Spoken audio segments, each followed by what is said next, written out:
क्या आप जानते हैं 1740 से 1801 तक भारत और दुनिया में क्या-क्या घटनाएं हुई? आइए इस कहानी को विस्तार से जानते हैं।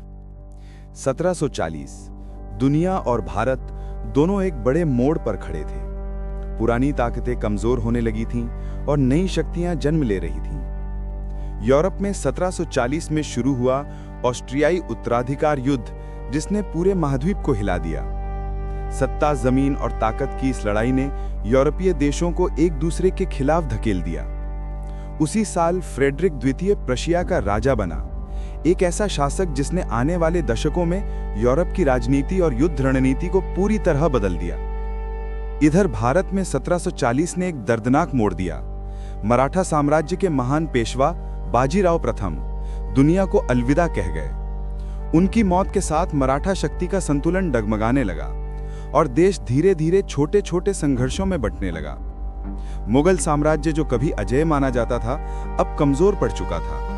1740 के आसपास मुगल सम्राट मोहम्मद शाह बाहरी हमलों के साये में जी रहा था।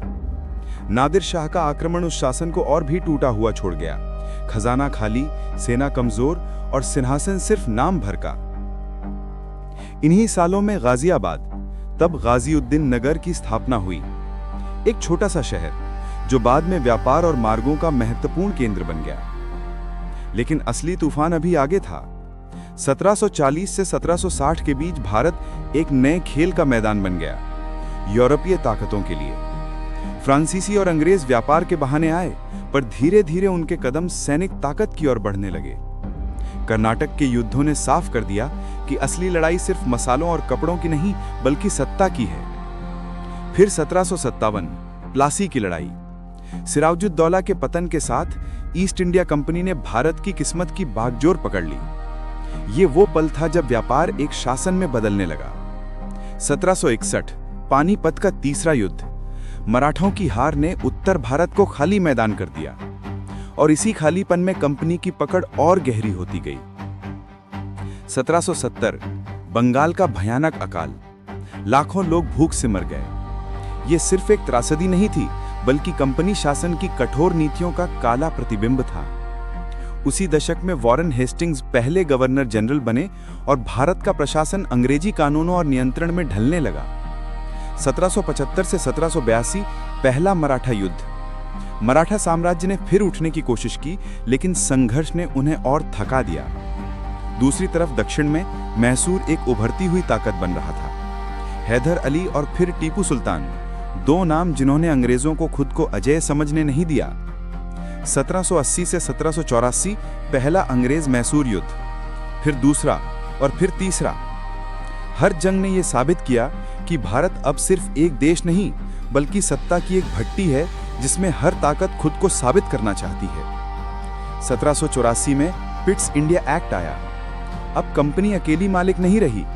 ब्रिटिश सरकार ने भारत के मामलों में सीधा हस्तक्षेप शुरू कर दिया।